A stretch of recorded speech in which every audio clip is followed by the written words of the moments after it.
Таджикистан направил запрос в Иран для выяснения подробностей по делу Субхона Камрани. Рахмон вылетел из списка ежегодного рейтинга 500 самых влиятельных мусульман. В Душанбе к 20 годам приговорен сын первого чемпиона мира по самбо Саидмумина Рахимова. МИД Узбекистана вызвал посла Украины из-за заявления о помощи Российской Федерации в обходе санкций. Эрдоган назвал положительным решением отвод российских войск из Херсона. Посольство Таджикистана в Иране направило письмо официальным властям Ирана, чтобы выяснить подробности по делу Субхона Камрани, гражданина Таджикистана, который, как сообщили СМИ, причастен к теракту в мавзолее шиитов в Иране. Об этом сообщили в Министерстве иностранных дел страны.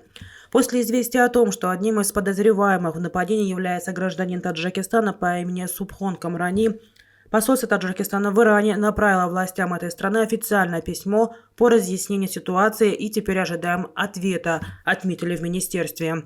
При этом в ведомстве заявили, что не получали официального письма от иранских властей по поводу причастности гражданина Таджикистана к атаке на мавзолей в Ширазе. В свою очередь, иранское информационное агентство ТАСНИМ, связанное с корпусом стражи Исламской революции, сообщило подробности нападения 27 октября на мавзолей Шах-Черах в Ширазе, одну из 5 величайших шиитских святынь Ирана.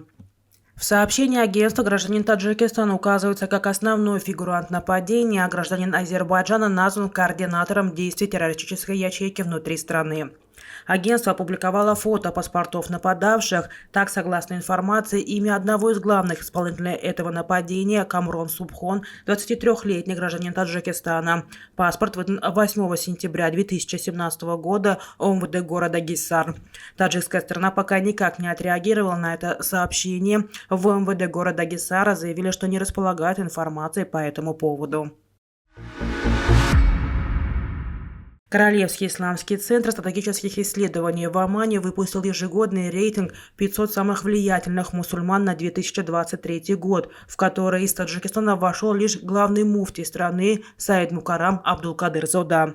Он занял 146 место в этом списке. В прошлом году он находился на 141 месте. Имам Али Рахмон, который в течение последних 7 лет также числился в списке влиятельных мусульман, на этот раз в него не вошел. В последнем рейтинге он был на 133 месте. Между тем, президент Узбекистана Шавкат Мирзияев, которого не было в списке в предыдущие годы, попал в реестр и занял 139 место.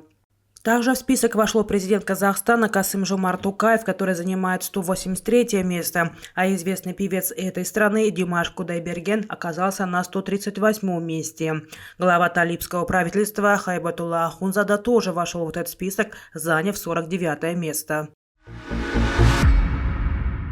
Суд города Душанбе 10 ноября приговорил к 20 годам лишения свободы Саид Ахмада Рахимова, сына первого чемпиона мира по самбо из Таджикистана Саидмумина Рахимова, за убийство своего друга. Близкие осужденного остались недовольны приговором суда. Убийство произошло 5 августа на территории района Фердавси города Душанбе. МВД Таджикистана тогда сообщила, что 22-летний Саид Ахмад Рахимов убил своего друга, жителя села Чорбох Варзобского района Мухаммад-Джовида Закирзода, нанеся ему 17 ударов ножом.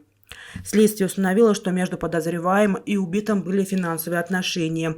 Денежный долг в итоге привел к конфликту с кровавым концом, говорилось в сообщении пресс-центра МВД Таджикистана. Фердавс Субханзада, адвокат Саида Ахмада Рахимова, сообщил 10 ноября, что его подзащитный в суде раскаялся в содеянном.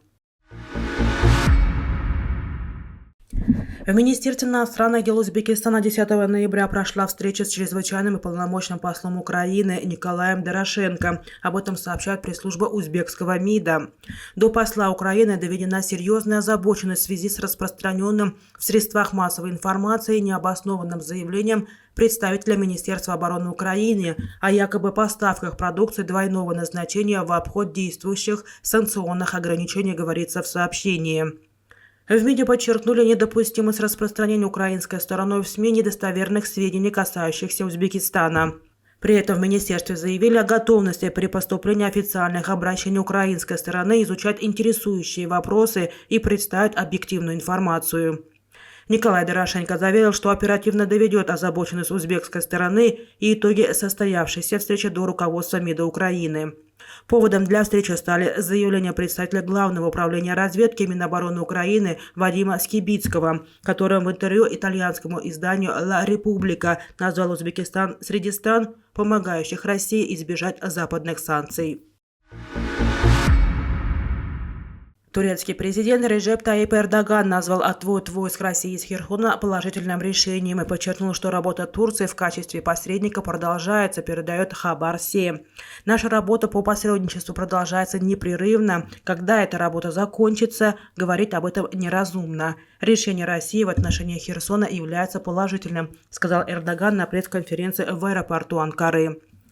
Он также рассказал о переговорах с президентом России Владимиром Путиным по поводу зерновой сделки и указал, что стороны сделали все необходимое для ее возобновления. Ранее, 9 ноября, министр обороны России Сергей Шойгу приказал вывести войска из Херсона на левый берег Днепра. Как сообщил командующий российской группировкой Сергей Суровикин, маневр по отводу войск будет осуществлен в ближайшие сроки. Советник Офиса президента Украины Алексей Арестович сказал, что военные силы Украины возьмут Херсон в ближайшее время. Это могут быть 2-3 недели или 5-7 дней.